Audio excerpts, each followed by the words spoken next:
तुम्हाला सांगतो, आत्महत्या जेव्हा झाल्या 2012ला, त्या आत्महत्येचं कॅल्क्युलेशन आकडा होता जवळपास 3-3.5 तर तो मी विचार केला की हे कमी कशा करता येईल. त्यांचं बेसिक जर चांगलं केलं शेतकऱ्यांचं तरच तो सक्षम झाला तरच हे आत्महत्या थांबतील. मग मी सुरुवात केलं, अनेक क्रॉपवर अभ्यास केला. एक असं क्रॉप आपल्याला पाहिजे होतं की प्लॅन्टेशन केल्यानंतर शेतकऱ्यांनी काही जरी केलं नाही तरी त्याला 30 ते 40% उत्पादन यावं, हा त्याचा उद्देश होता.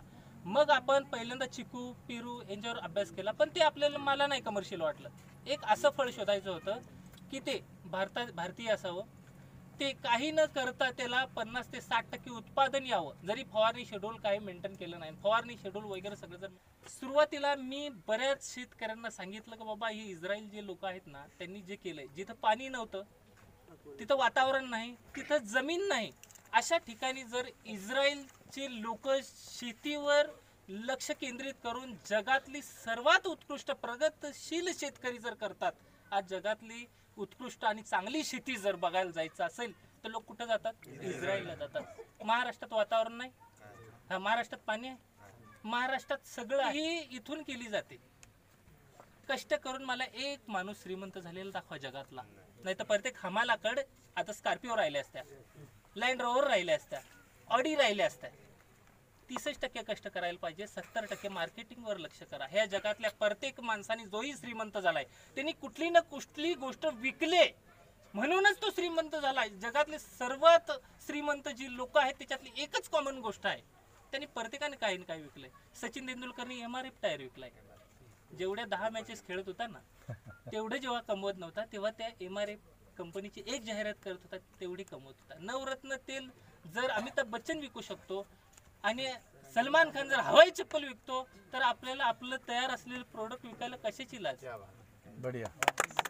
तुम्ही हे बघा, जगातला कुठलाही माणूस तुम्हाला उचलून यशाच्या शिखरावर नेऊन ठेवणार नाही. तुम्हाला यशाच्या शिखरावर जायचं असेल ना, तर तुम्हाला स्वतः जावं लागेल. स्वतःला नेहमी म्हणा अजून स्पर्धा संपली नाही, कारण मी स्वतः जिंकलो नाही. हे विचार घेऊनच मी याच्यावर काम करायला सुरुवात केली. मित्रांनो, सुरुवातीला जेव्हा मी हे काम करायला सुरुवात केली तेव्हा मला मूर्खात काढलं. आम्ही टोमॅटो 3 फुटावर लावत नाही, 4 फुटावर लावतो. आम्ही वांगे 4 फुटावर. तुम्ही हे कुठलं तंत्रज्ञान शोधून काढलं की तुम्ही आंबा 3x14 फुटावर लावायला लावता, 3x7 फुटावर लावायला लावता. आता ॲक्च्युली त्यावेळेस तुम्ही आजही सर्च केलं तर इस्रायलमध्ये हे तंत्रज्ञान सापडणार नाही. इस्रायली लोक हे पॉली हाऊसमध्ये करतात. आजचा पॉली हाऊसचा खर्च जर तुम्ही केला तर एकरी 50 लाख रुपये येतो. तो महाराष्ट्रीयन शेतकरी किंवा भारतीय शेतकरी करू शकत नाही. कारण ती करायची गरज पण नाही, कारण वातावरण नाही. मग हे मी बऱ्याच शेतकऱ्यांना हे तंत्रज्ञान शिकवण्याचा प्रयत्न केला, कोणी ऐकलं नाही. शेवटी माझ्या आई वडिलांना मी रिक्वेस्ट केली की मी नोकरी करतोय, माझ्याकडे भांडवल आहे, मी कर्ज काढतो आणि हे पहिला प्रोजेक्ट टाकतो. त्यांनी मला परवानगी दिली आणि मी पहिला प्रोजेक्ट तिथं टाकला चिंचवडमध्ये. 2 वर्ष ज्यांच्याकडे 1 गुंठा जमीन नव्हती ना सर, तो माणूस येऊन मला शिकवायचा की हे सक्सेस नाही. मग मी त्याला विचारायचो तुझ्याकडे जमीन किती आहे? तो म्हटलं माझ्याकडे जमीन नाही. मग तुला कसं माहित? म्हणजे फुकटचे सल्ले देणाऱ्यांची संख्या भारतात हजारोच्या पटीने आहे. विपरीत परिस्थितीत जो माणूस काम करतो त्याचंच साम्राज्य असतं. उदाहरणार्थ शिवाजी महाराज, ज्या दिवशी आपली टीम पूर्ण निस्तनाबूत होती, तिला कुठल्याही प्रकारचा क्रिकेटमध्ये मान नव्हता, त्यावेळेस सचिन तेंडुलकर आला.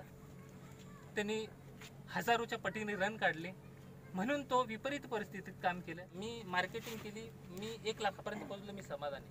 ज्या दिवशी तुम्ही हा शब्द वापरला, तुमच्यासारखा बिंडोक माणूस जगात कोणीच नाही. समाधान हे कधीच मानायचं नाही. तुमचं नॉलेज वाढायला पाहिजे, तुमची प्रसिद्धी वाढायला पाहिजे आणि तुमचा पैसा पण वाढायला पाहिजे. जर समजा सचिन तेंडुलकर म्हटलं असता 300 रन झाले बाद झाले, मी समाधानी आहे. बिल गेट्स म्हटलं असता 500 करोड झाले बाद झाले, तर ते जगातले श्रीमंत लोक राहिले असते.